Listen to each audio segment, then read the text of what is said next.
I really believe like local investors understand local problems. Kind of solutions and not just additive. Like a 10-20% change in someone's life is really hard. And I think that's actually a lot of the solution that I've seen previously. Like someone who changes your life slightly, it's not something that is going to be adopted. The second area is actually very interesting, the execution part. You might not have a deep understanding of your customer, but executing fast will actually teach you more about the customer. Right? Every single day. Flo, welcome. Thank you, man. I appreciate you taking your time to meet with me today. Thanks, man. I know it's been a long time coming, so really happy to be here. Absolutely. And you're definitely one of my friends here in the venture space. And it's a pleasure to be speaking to you today and looking forward to the conversation. Same. I know we have had a lot of these discussions offline, so happy to be sharing with the rest of the world. Yeah, online. Rest of the world, yeah, it's a big world out there. So at least you can tell like the viewers kind of like your origin story, like your come up from childhood now to what you're doing today. Yeah. Thanks. Yeah, actually, my name is Florent Nduwayezu. Both names are just extremely hard to pronounce. So I usually go by Flo. I'm originally from Burundi. That's where I was born and raised. Growing up, I used to love playing football. I was actually talking today to a startup that is building in the tech space, in the sports space. And I was telling them that when I was like 12, I joined an academy, and I told my father, this is what I want to do. And he told me you have two options, either school or football. And I chose football. And he told me that was a trick question. There's only one answer. And the answer is school. So yeah, I ended up following the school path. My father is a math guy. He did his master's and PhD in math. Even in university, he gave me another choice. You have to do either math or math. So again, I chose math. I did actuarial science here in Kenya. I came here 12 years ago. Did actuarial science. I was in Strathmore University. First week in Kenya, I met my current girlfriend. I should just call her my girlfriend. It feels when I say current, it's going to be a next one. No, I met my girlfriend, which was a really good reason maybe to stay. And also employment. I really wanted to work afterwards.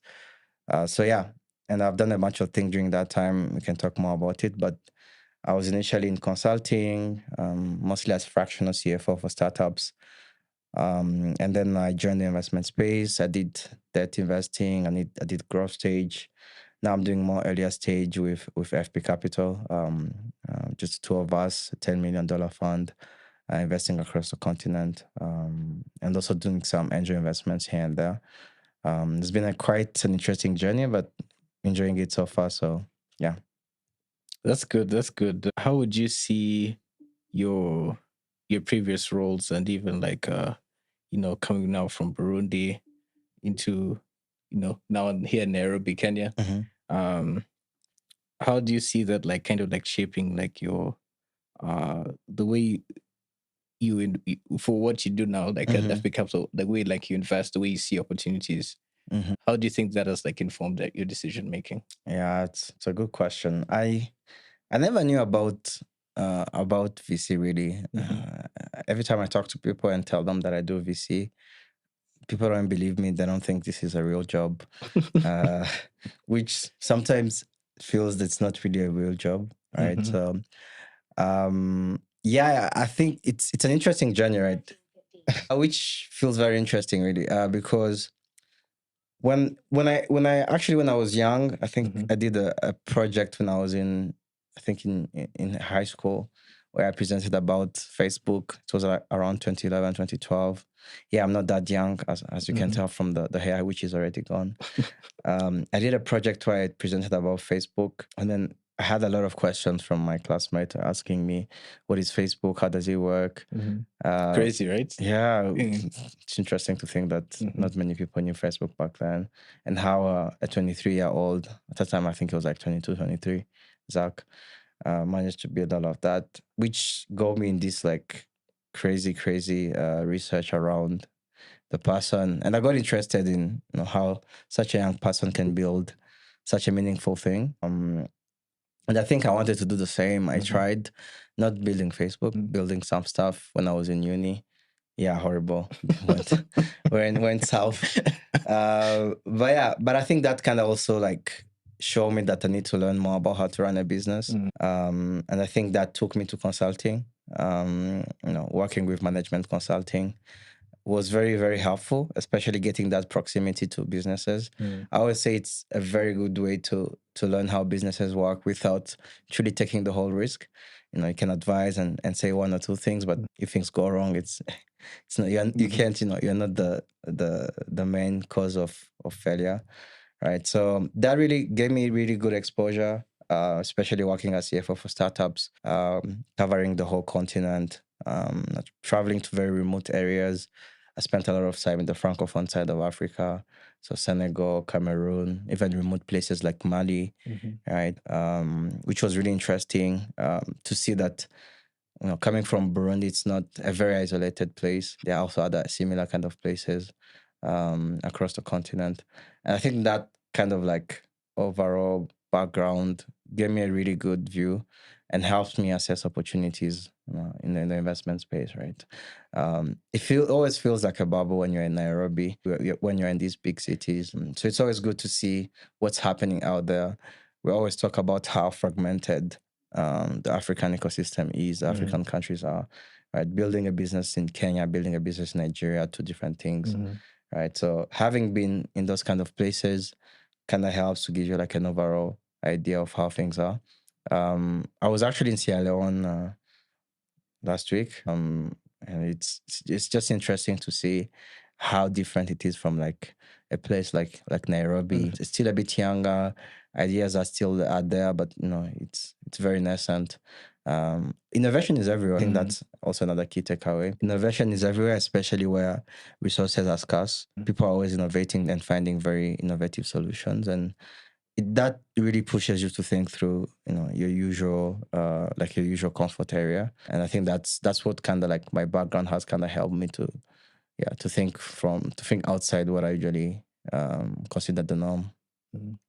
That's good. That's a nice story. Yeah, and thanks. And now, kind of leading out to the next question is, seeing all of that, what do you kind of view as the current state of the ecosystem? So as you said, you were in Sierra Leone. I remember this. You shared with me even some stuff on Morocco. Yeah, when you went to Morocco. I was at JTEX. Yeah. So how would you? This is a pretty broad question, but how would you kind of view the African startup ecosystem? And maybe you feel free to break down maybe if it's in terms of either sectors or even regions. Yeah, I think it's a really exciting time, really, to be in the ecosystem. I think investments are picking up, startups are picking up. We obviously had the highs of the 2020, 2021, where we got a lot of like external investments, which drove up a lot of the valuations from startups. And there was a lot of excitement during that time, which was great to see, but unfortunately it was short-lived. And we had to get back to reality, right? And that kind of pushed back the ecosystem, I would say. A lot of people became very skeptical to invest in startups. We saw minimum investments from locally based investors in startups after the highs of 2020, 2021, right? But I think we're in this space where startups had to be self-reliant and self-sufficient, right? So that pushed for more numbers-driven approach, numbers-driven growth, which was great to see, and which also taught both the VCs and the startups very valuable lessons. Hopefully that we remember. The problem is that as investors and as startups, we have very short-term memory, and very yes, which is not good to see. But hopefully we remember in the future. It's not always easy to raise money, and I think the startups that we are seeing more now, especially the ones that are more mature, so like the companies I'm seeing raising a Series A, or some of the unicorns that we are seeing in the ecosystem, really show that kind of maturity in the businesses. I think some of the unicorns I've just raised raised at EBITDA multiples, which really shows that there is strong business model behind these businesses, and they have already proven that this can work, and they're already printing and generating revenues. Profit also. So that's very helpful to see. And I think that's one area. And the second area is that has also brought back more confidence from local investors. I was watching some of I think it's Africa the Big Deal, their quarterly check-ins, and we saw that more investments are coming from locally based investors, right? And this is not just money raised from outside, but also money raised from high net worth individual locally, local institutions. I'm hearing more talks around local CVCs, right? So I think that's a good place to be, and I think that's a right time really to enter the space for someone who want to get into this space as an investor or as a builder. And I'm really hoping the best for the future. The good thing is that we're not short of problems in Africa, right? I can tell you. Yeah, there's so many problems, and I think tech is one way to fix them, right? And that's really exciting. In terms of sectors, obviously, the financial sector, fintech, has been very much growing, and a lot of the good results or the promising results have been coming from that, right? We have seen a lot of funds going into climate tech, and I know we have talked about this in the past. Obviously, not as successful as a fintech space. But I think as time goes by, we will see more sectors coming up, and there's opportunities to really have impact and also returns in any sector really on the continent. Absolutely, and I like what you said, that even in certain ecosystems where there's like a lot of scarcity, you find that the caliber of people, you're kind of forced to be playing at a different game and using whatever kind of resources you have. I think that's a really good point, because the business models we see in other places, especially in Silicon Valley, it's you have a team, they have an idea, and they get backed in terms of millions and hundreds of millions, and they figure out along the way, right? Most of the companies you have seen, like in the US, just think through the example I like to give is Slack, right? Slack started as a video game and then eventually became the communication platform that we all know, right? But I don't think you have that kind of luxury on the continent, right?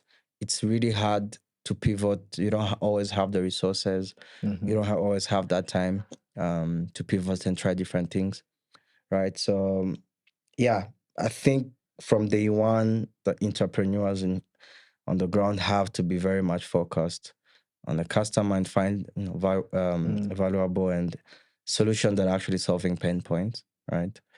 Major pain points. It can be, I usually say it has to be transformational kind of solutions and not just additive. Like a 10-20% change in someone's life is really hard. And I think that's actually a lot of the solution that I've seen previously. Like someone who changes your life slightly, it's not something that is going to be adopted by the space, right? It has to be hugely transformational. 10, 20, 100. Exactly, 100x, 20x better than what they are having, right?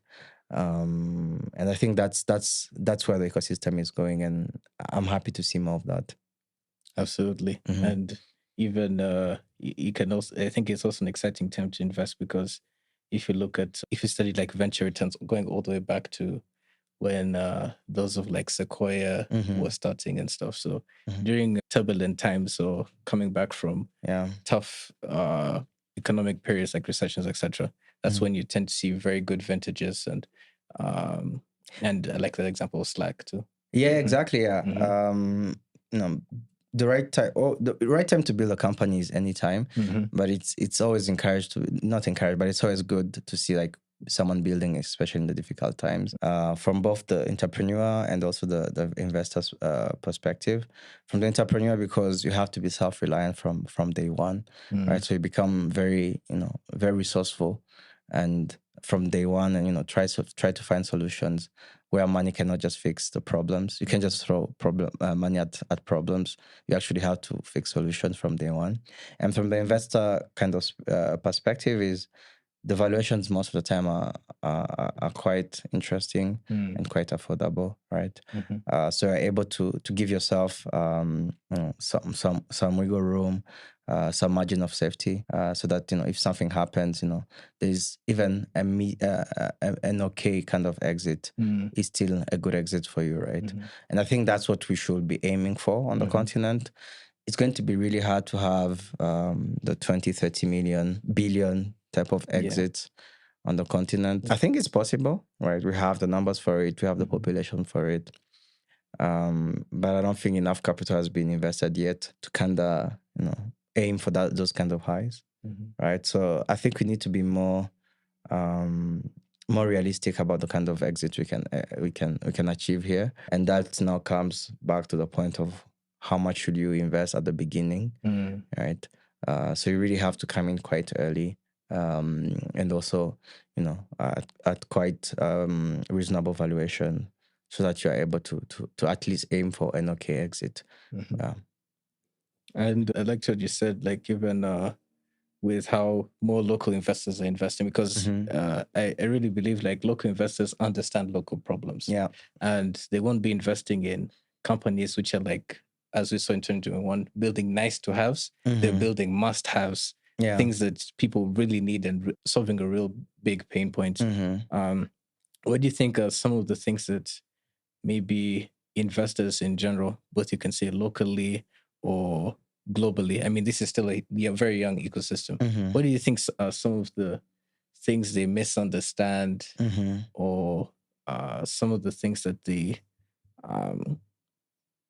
get wrong about Africa, maybe as compared to other ecosystems? Yeah. This might seem like not the right thing to say for people who are raising right now, but I'll still say I think the numbers around the growth of the population is always emphasized, right? In the next X number of years, Africa would have 20-30% of the global population, and out of those, most of them will be in the working space, which is good, and I think that's true. But the problem is that does not capture the purchasing power of most of most population in Africa, really, right? And I think that's one of the key challenges we have always faced.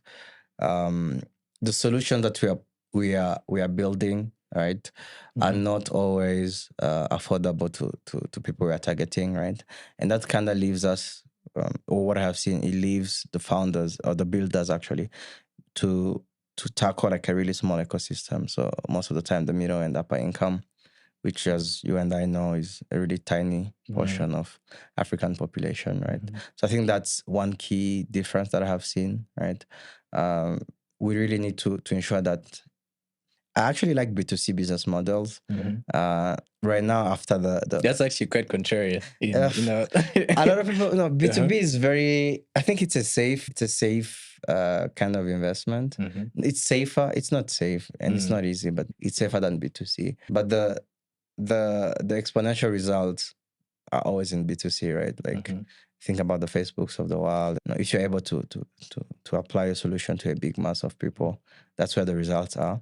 The bigger results are. You can still build a good business with B2B, but B2C is obviously where the big results are, and it takes more resources and more time to build for B2C, right? But yeah, I think a second area is the infrastructure and the institutions here are not as well solidified compared to the West, right? So I can IPO, I can go to the public markets after a couple of years, right?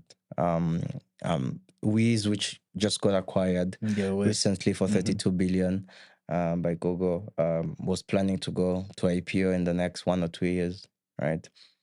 So basically a period of like 8 years after starting the business.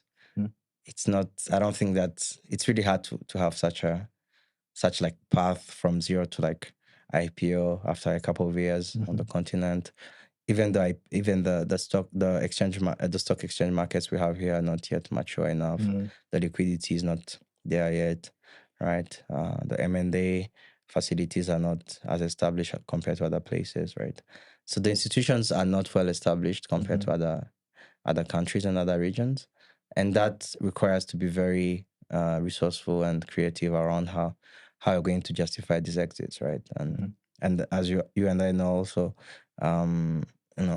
secondaries are not always the most return-oriented type of exits. But I think there's still a way to arrange it. I've seen very creative companies out there, although which is actually a Belgian company, has a very good way about structuring their exits. You should listen to the podcast that the founder made. They're not planning to go IPO. Every 3-4 years, they have like a secondary sale where the existing investors who want to sell, either the company buys them out or other investors who want to come in, buy them out, and that has really made the company quite stable, right? They don't have to follow the requirements of public markets, but they can give some liquidity to their existing investors, right? And I think that's the kind of solutions we should be exploring on the continent, right? But again, I always say, before we even think about the exits, we need to build strong businesses. I believe if we have strong businesses, we will eventually have mechanism to sell, right? If you have a good business, people will want to buy, and I don't think exits will be a big problem. So let's maybe focus on building great businesses, and we'll see how that goes. Yeah. Absolutely. And even like in secondary markets, you find that where it's like really liquid, in companies that are kind of now obvious, and they're like a very big winners and have strong businesses, Stripe, SpaceX, OpenAI. Those are what people want to own. Exactly. No one wants to own secondary over a funny business that is going nowhere, respectfully. Yeah, exactly. Yeah. So I think if you have a strong business, I don't think, like, Stripe is doing very well. I know they had planned to do an IPO. Klarna the same this year, but with the president from that side making decisions that are not very encouraging, I think they kind of stopped. But if you have I don't think now they have so much pressure from the investors to go public. Compared to like other people who might not be doing as well, right? So if you are doing well, most of the time you will find avenues for your investors, for existing investors, to have some form of liquidity. But if not, obviously, it's not an easy process. I agree. Like focusing on the things that you can control and the things that ultimately matter. Exactly. Which is building a strong business. Exactly. And satisfying your customers who, that's the name of the game. Yeah, that's it. And now moving to what you currently do at FP Capital. So kind of what's the fund's like investment strategy, the thesis, maybe how it even its founding origin, if you could say as well. So FP Capital, which stands for First Principles Capital, it's a $10 million fund. We're just two of us. Asaf was in Portugal and I'm here. Asaf is an exited founder, now turned VC. Got to connect, I think, sometime last year when he was still kind of setting up the fund. I had done a few investments, and we agreed that I should join maybe this year. So just join. We are quite sector agnostic. We cover the whole continent. More commercial than impact oriented. Actually, 100% commercial. It's a good word here. Yes. Exactly. Yes. Commercial. We try to be somewhere between pre-seed to Series A. We are quite open in terms of stages. We want to be a fund that supports investors from across different fundraising rounds, right? We don't want just to come in and give you maybe a small check, and hopefully you turn this check into $1 trillion or whatever. We want to back you across different fundraising rounds, and that's really the goal. We also want to help you build, work closely with businesses. Same for ourselves. He used to run his own business. Our LP is also able to help in terms of network and helping to build a business. So we want to be a true partner to these businesses that we end up backing. And that sort of like early stage, what have you seen has been, and I leave the conversation open. Yeah. What has been either from FP Capital or from you also being an investor in it for a while now. What have you seen as some of those great businesses that you invested in? At least maybe you can talk in terms of like the traits of the founders that you've seen that have been successful. Yeah. That's a very good question. I can maybe talk to from my behalf and say what I usually look at before investing. I think you actually mentioned one of the points when you said, customer centric. One thing I really want to see in a founder is someone who's like customer obsessed, right? Spend a lot of time understanding the ins and outs of the customers, right? I think one quick test I usually do for most founders is just wanting them to show me like a quick income statement of their customers, right? Like, this is how much money my customer makes, these are their expenses, and this is how much I can help them either increase their revenues or reduce their costs, right? So I think having a deep understanding of the space we are in, right? There's one company that I invested in a fund I used to work with. It's a fintech business. They're doing quite well. And I remember one thing they used to know about the owners of it was a B2B lending platform. And one of the things they used to know quite well was, the owner of the business, right? They will know how much money he makes, how much money he spends on his business, his other businesses. As you know, African entrepreneurs have 10 to 20 businesses, right? Where he takes his kids to school, like every single details about that customer, they will know them. And I think that gives you unique insight that no one else has in the space, right? That's even before you build the tech, right? Just understanding the ins and outs and everything that this customer of yours, does. And then secondly is around the execution, right? Once you're able to know, that unique insight about your customers, then you can execute on it, right? You want to see a company that builds fast and executes fast, right? So if I'm able to build conviction in those two areas, I'm very much interested. The second area is actually very interesting, the execution part. You might not have a deep understanding of your customer, but executing fast will actually teach you more about the customer. Right? Every single day, if you have like a new version, if you iterate quite fast your product, you eventually know what your customer likes, what they don't like, and that will eventually teach you more about your customer than just talking to them, right? So execution is everything, obviously, especially in this kind of part of the world. And then secondly, because of the way technology is going, it becomes very easy to build. So your competitive advantage has to be really on execution, right? So I really want to see a deep understanding of the space you are in by the founders, and then secondly, the huge execution from them. Absolutely, that's good because especially being customer centric, can even see it like a lot of very great entrepreneurs are customer centric and customer focused. Yeah, like the Stripe CEO. Actually, I was reading one of these an article recently, and he was saying that every week they invite a customer to their senior management meetings. Oh, I've seen something like that. Right, like so that really shows you that you have to be really customer centric if you want to make it in this space, right? So truly understanding the space you are in. Absolutely. Yeah. And I like that you mentioned I know the Collison brothers. I also like them a lot. And same, yeah. What also would you say is the opposite? Maybe some of like the founders that are not customer obsessed, they don't have that KYC, or they don't have that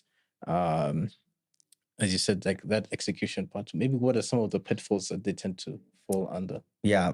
Before I say the pitfalls, I just want to say there's no right way to build a startup, right? It's very much shaped by the founder, the culture they want to have in their companies, right? That's one, and also like the circumstances you are in. It's a lot of things, right? There's no right or wrong way to build a startup. But there are certain ways that have been proven in the past to have worked, that I tend to rely on when assessing companies, right? And I think one thing that really discourages me from day one is a customer a founder who has a multitude of products, right? Like you have 5 to 7 products that you are building, right? That already takes away a lot of your focus, right? Because if you have so many products, it's just really hard to develop a deep understanding of the customer in each of these products, right? In each of these areas. Because if I'm selling 2 things, even though they might seem related, there are so many nuances around them that you don't have what it takes. You don't have the right incentive to build one of them, right? So you have to really be focused on one area or very few areas. The only way I think you can make it is, in my opinion, is really having truly that focus from day one, right? The reason why big companies most of the time fail to compete with startups is, we've talked about execution, but also the focus, right? Like banks, like fintech in Africa, lending fintech is, a very exciting space right now. And banks can actually fill that gap, right? But they have so many things happening, the chain of decision just take forever, that at the end of the day just ends up not happening, right? But because the startup has like the focus right there, we won't focus on 1 million or 50 million Kenyans. We just focus maybe in just this group of Kenyans in this area who are between this age and this age, right? Just being truly, truly focused, very narrow in what you focus on, right? Gives you that age, right? And then you're able to like iterate and move fast, right? You don't wait months before deploying a new product or deploying a new feature of your product, right? Just having that clear focus is really what makes difference. And I just remembered, I think when I was still in high school, actually, when I was presenting about him, he was basically saying, what we are building is not magic, right? All these big companies, not Amazon. I think he mentioned Google and Microsoft. They could have built something like this. And somehow they also had some versions of what he was building. But the execution part and the narrow focus. And I think it's a really good example. When he was building it was basically for college students, just in Harvard. And initially it was just for his circle friend, right? That's as narrow as you can get, right? So that kind of focus always encourages me. Right? I was talking to a founder the other day who's building something in the SME space. And I was like, oh, there are 44 million SMEs. And he was like, that's what I told him. Like, so you have a huge market. He was like, actually, no. I don't want to build for all those 44 million SMEs. I just want to build for a very few selected group of them, which are very formal and which are, already familiar with what I'm doing, right? So that kind of encourages me to dig deeper. Yeah. That's good. That's good. Having that kind of singular focus on tackling a specific one singular problem. There you go. Brian from Airbnb, the guy who built Airbnb, has a great recipe, right? He basically says if you want to build a startup, you should build it for only one person, not 2 or 3, just one single individual, right? Just build something for them, iterate to the point they are extremely happy with the product, and then move to the second one, right? And then continue doing that. Before you know it, word of mouth gets out and people start referring your product, and you have that organic growth, right? Another thing, really, I'm not always very excited when I see a company that is raising to go and sell their product out there before they have that organic growth happening. So yeah, build it for like one single. Even if it's one person and they're happy with it, then that happens. It's also a very interesting case because he used to live in each of the Airbnbs for, I think, a whole year. He spent a whole year just moving from one Airbnb to another just to understand the pain points of all the clients, of all the house owners who are using Airbnb. And that gave him new insights into the product, right? So we have talked about being customer focused, and I think that's a really good example to show that. Absolutely. And also the Airbnb founder quite a lot, and even as you said, like Zach, actually, you've watched The Social Network? Yeah. Probably also multiple times. Yes. I actually like more Silicon Valley, the series, which is also great. But I also like it. But all of those are like really good examples. Yeah. again, there's no right formula to build a startup, but there are lessons and mistakes you don't want to make that other people have already made. So yeah, good to learn from others who have done it before. And kind of like almost like now towards closing, what kind of advice, we can start at least with like the founders, what kind of advice would you give to founders who are now, they're building there? I don't know, here we don't do much of garage kind of building, but maybe they're working at shared office space, or they're working from home, or they're working at Java and the cafe. So what kind of like advice did you give to them? Either it can be like fundraising, or either what they're building now, or whichever. Yeah, first of all, congratulations to all the founders. It's never an easy journey, right? And deciding to take that step is not an easy thing. And I'm always in awe of all founders and the things they're willing to go through. Just talking to some of them, you can tell it's more than money, really. It's a passion, and it's a drive to change the world and leave it in a better place. So congratulations to all the founders who have ever decided to build something, right? In addition to what we already said, high level of execution and high level of focus and customer focus, I will say the journey that you are on is a long-term journey, right? It's not a 3-4 year journey. It's sometimes even 20 or even more, right? So require a lot of patience and a lot of drive to reach there, right? So you might not make it right now, but eventually time will be on your side if you are on it for the longest for the longer term. And the second thing I wanted to say, we didn't highlight it in the discussion, but the team is actually very critical, right? Whoever you decide to surround yourself with is going to make or break the company you build, really. Because at some point you really need people who are as passionate as you. You need people who as driven and as committed to the cause as you, right? So the people you decide to surround yourself are very interesting, right? Again, from Brian from Airbnb, as you can tell, I'm a big fan of his. I think he mentioned that until there were like 400 or 500 people in the company, he was interviewing each single one of them, right? Which we're listening to like some early videos of Apple, and then basically some of the early employees were basically saying that we took months to get someone on board, right? Like everyone had to interview him, everyone had to just make sure this is someone we are aligned. So the team that you really select to be with you along the journey, yeah, it's just everything. It's really everything, right? So, and on the fundraising side, I would say fundraising is never an easy journey, right? But it's always easier to fundraise when you don't need the money, right?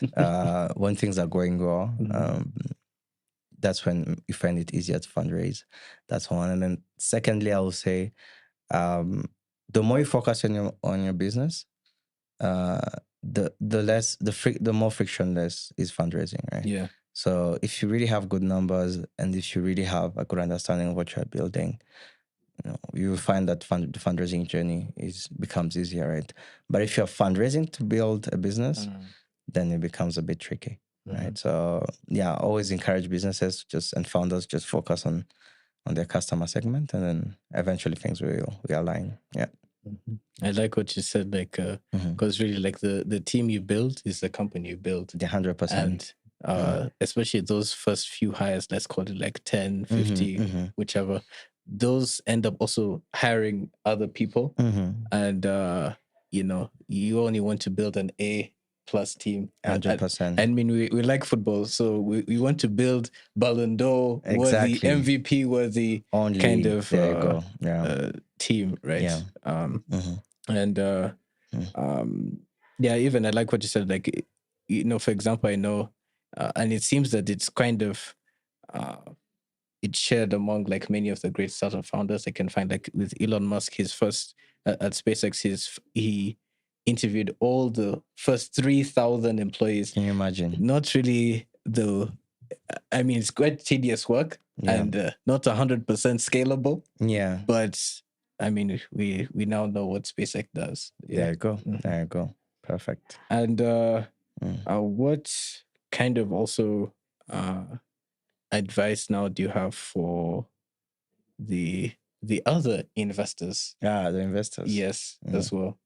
There's not much advice. No, obviously. Yeah. I don't like to tell people what to do with their money. Yeah. But I think, in addition to what you've already talked about, building on the continent has its own share of challenges. But I will say for a lot of investors, I'll always encourage to think through the value addition. I was talking to a friend of mine who's raising, I was chatting with him, and he was telling me how he's basically leveraging existing networks and existing investors, some of these traditional businesses, and trying to bring them in the VC kind of space, because the knowledge they have is very much invaluable, right? Absolutely. So the value addition is always very interesting from the investment space, because the companies that are doing well, most of the time, they don't need your help, right? Like, they're just growing, everything is going perfectly. They don't need much of your help. And the ones that are not doing well, most of the time, yes, they own you like crazy. Yeah? Exactly, right. And there is not much you can do, right? But I think there is a lot you can do, just ensuring that we bring that local context, involving some of the people who are already well established in this space. We talked about traditional businesses, some of the people who have built in this space, right? To help with building the next generation of companies. Last one, which is not always obvious, I would say we really have to be pushing for better regulation, right?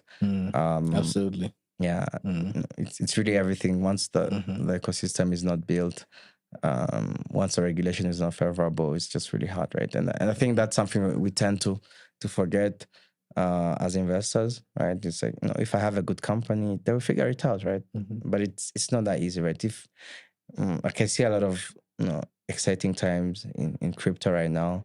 If your government just wakes up one day, decide, this is no longer legal, right? That's what I think Binance went through in Nigeria.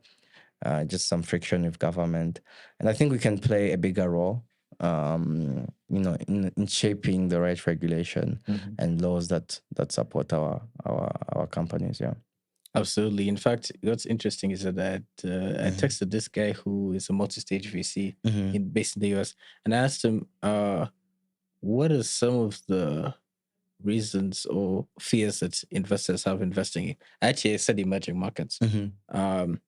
And he told me that regulation and rule of law is actually quite important. It is, yeah. When they're investing. Most of the time you hear, like, okay, I mean, for most of the time when we're pitching Africa, right? When we're saying like Africa to the world, we're saying, the growing population, young population, we're going to be the world's biggest workforce. And many of that is true. We're one of the fastest growing economies. Yeah, true. But knowing that if I invest in this company, either there won't be a government policy change that makes things turn red, let's call it that, or maybe we'll change things suddenly, or be like a really bad hindrance. I mean, that's why maybe you can see with US public markets that things have kind of gone down because of certain policy changes affect how businesses run. So now, in closing, we're just going to do some quick fire round questions. Let's do it. And I think I kind of know the answer to this question, but what's like an unusual hobby or interest that you have that may surprise people? Really? Yeah. Okay. I run every day.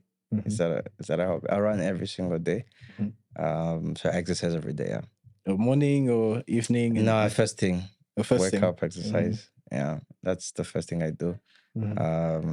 Before I had like some medical challenge more recently, but before that I had done like almost 2 years of consistent running every day. So that's something I'm really proud of. That's good. It's good to keep fit. Yeah, it helps. Yeah, helps a lot.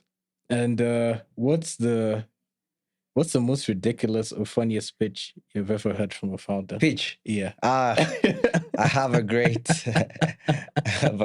answer for that. So I have he's now become a great friend of mine, right? The funny thing, he had raised close to like 200K USD. So he sent me this deck. He's like, hey, by the way, I'm running. First of all, he had 3 companies. He still has 3 companies he's running. Well, yeah, I was like, come on, man, you need to choose one. He's like, no, this is my life. This is what I've decided to do.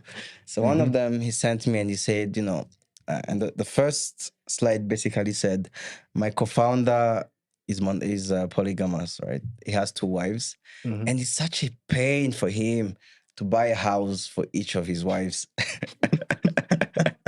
So they're basically building affordable housing.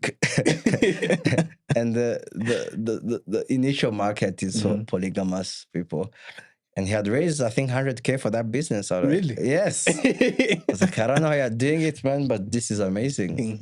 But he also had great numbers. It's a really good product for they're basically helping people save and pay as you go for their own housing through rent. But I don't know why they decided to word it like that, but really interesting. Interesting. I didn't know the term for polygamous apparently it's big. Apparently it's big, yeah. And what's like one book or podcast that you'd recommend to either entrepreneurs or investors? This is a really good podcast. Every time I looked at it, it has like 10, 20 views. But I think it's one of the really, really great podcasts. I think it's called Podcast with Matt Turkey. Maybe you can put the link in the description for this. It's a really good podcast, quite technical. He has been following not just AI, but some of the key trends for the last couple of years. He brings in very quality founders. The questions are very insightful. He's also a VC, so which I really like.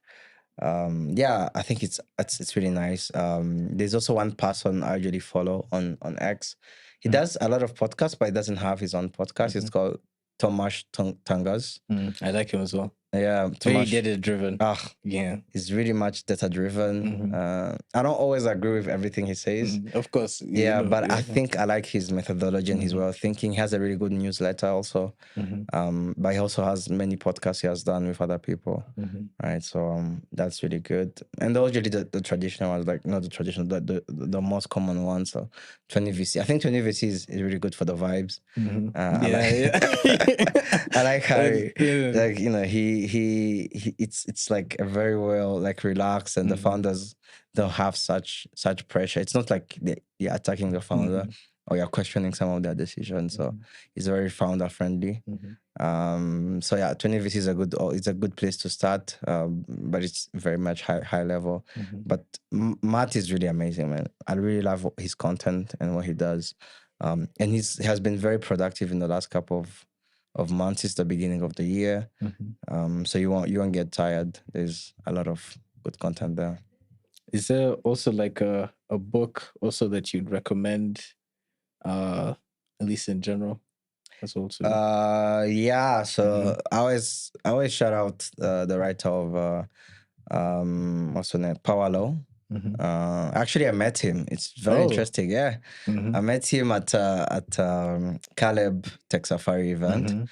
No one knew him, which was interesting. Maybe says a lot about the VC space in Africa. But really good book. I think it tells the whole story of VC, how it was started, and the origins of VC. Right.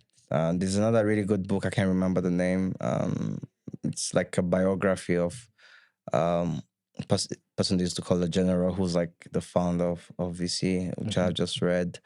And there's an exciting book. I haven't read it yet. I only read mostly about VC, to be fair with you, and startups. There's a really good book that just come out, which around some of the like patterns in investments and some of the patterns that this investor. He's called Mike. I can't remember his name, but I'll also send it to you. Maybe you can add it in the description. Oh, Mike Maples? Yeah, Mike Maples. I think it's called Pattern Breaking. Yeah. Is this Pattern Breaking? Or something like that, yeah. So I haven't read it, but I have already purchased it. So I wanna read it. But the power law. I think if you want to know anything about the VC space, how it came in, how it is right now, it's always a good place to start. And if you're not a venture capitalist, which career do you think you would do? I'll be a football player. If my father had just allowed me to follow my passion. I think eventually I really actually want to see if I can move on the operating side. That's something I've always thought about. I dealt with it initially in my career, but didn't really dive deeper. But I want to maybe go that, either build or work with builders. But I think it should still be around startups, I would say. I also thought of doing politics, and I'm still very much considering doing politics. But maybe in the later stage of my life and career. Yeah, that's good. And what's in like where do you see like now the Africa tech scene? Let's call it like now 5 years from now, or maybe 10 years from now. Okay. In the short term, so 2 to 5 years, I think we still have this like momentum building up, right? And I expect to see at least 1 or 2 companies going public. Locally or? That's a good question. I think it's going to be most likely locally. I have seen a few of the original unicorns, talking about going public locally. It's really hard just to justify the numbers when you want to go into more developed markets, right? So I think in the next 1-2 years, I hope to see good companies going public, right? And more favorable regulation again, right? In the next 10 years, I really hope there's going to be great returns, like 5 to 10 example. We can say, you know what, it was worth doing the whole journey, right? But I think it's still a long one and a difficult one, but this is what we do, and I'm really excited for the future. Every single day I talk to startups, I always find like very, very exciting founders who are building very innovative ideas, right? We're here in the coffee seats around here. I usually see a lot of founders around there who are also building great stuff, right? So I'm really excited about where the continent is going, but it might just take a little bit of time, but I'm sure I'm 100% sure we're going to get there. Absolutely. Yeah. And what's if you could have the opportunity to get like a coffee chat with like any entrepreneur or investor, who would you want to sit down with? Easy question. We were talking about this before we started, but it's Florentino Perez, for real. That guy is amazing. I think how he runs Real Madrid. He's not even a VC investor, but he's still a businessman. He's a strong businessman. Like, I'm not even, I'm a huge football fan, but I'm not. I hate Real Madrid because they always beat the teams I support. I support Liverpool and Atletico Madrid, and I think that's like their favorite target. I don't know how, but they always beat us. But the way he has managed to like renew like the team every single year, build it from Real Madrid was actually not. After 2002 they went through a really difficult time from 2002 to 2014. But how he has managed to always pull the best talent, the best coaches, it's just unbelievable, man. And how he has managed to maintain Real Madrid to the level it is. Yeah, and I was Googling the other day any biography of him, or I couldn't find anything. I think he's under the radar, low key. Yeah, it's very low key. His biography is also his like career is also interesting because he's actually an engineer by training. He became politician from his like early days. That's how he started his career. Ended up going into the real estate world, then somehow found himself as president of Real Madrid. Man, I don't know, man. I really want to read more about what he has done. He's a guy who really fascinates me. Yeah, absolutely. And I think he has like a construction business, if I'm not he has a mistaken. he has a real estate business that he also runs, which is also very successful. I don't know how he does it, but he's a real god. Yeah, I agree. I think he's definitely like the most interesting business figure even I think he's the in most business. successful football president ever. Yeah. Really. For sure. Like number of league titles, the number of Champions League he has won with Real Madrid is just unbelievable. While maintaining a profitable business, all the other big teams are not profitable. Most of them are not profitable. Shout out to Man U fans. I don't know how they do it. It's tough times to be a Man U fan. But he's a really great business owner. So we'll love to hear more about his career and how he ended up here. Absolutely. And he's one of those figures who have had long-standing success for a long time. Like longevity is actually a lot of what really matters. And he is definitely, through multiple generations, been successful. Yeah. And then just the last question is like, what's a motto or principle that Sorry? What's a motto or principle that you live by in your daily life? Consistency, really. I think consistency it's everything, right? You might not be good at anything, but if you just spend hundreds and hundreds of hours on it, you definitely crack it. Like the running thing, every single day, wake up, I have to do 7 kilometers of running. Actually, I hated running the first day I started. My brother encouraged me. He realized I was becoming very unfit. By unfit, I mean fat. And he was like, "You think you should go back to running, exercising?" I had never done running. I used to play a lot of football, but the corporate life had changed things. So I did, I think, 200 meters with him, and I couldn't continue on. I had to go back home. And after that, I decided to be running every day. And I failed at it. But I got like a proper schedule, running 3-4 times a week. And 1 year later, I did a marathon, like a 42 marathon. And then now I've decided to do like 7 kilometers every day because I think that's what keeps me in shape and not too tired also. Yeah, consistency is everything, right? If you just, every single day, even if you start with 10 minutes and you just incrementally improve and increase, you'll eventually get there. So yeah, consistency. Absolutely. That's a perfect way to end. And thanks so much for joining in. Yeah, thanks for having me. This was really fun. And looking forward to seeing the next episodes. Absolutely. All right. Cheers. Cheers.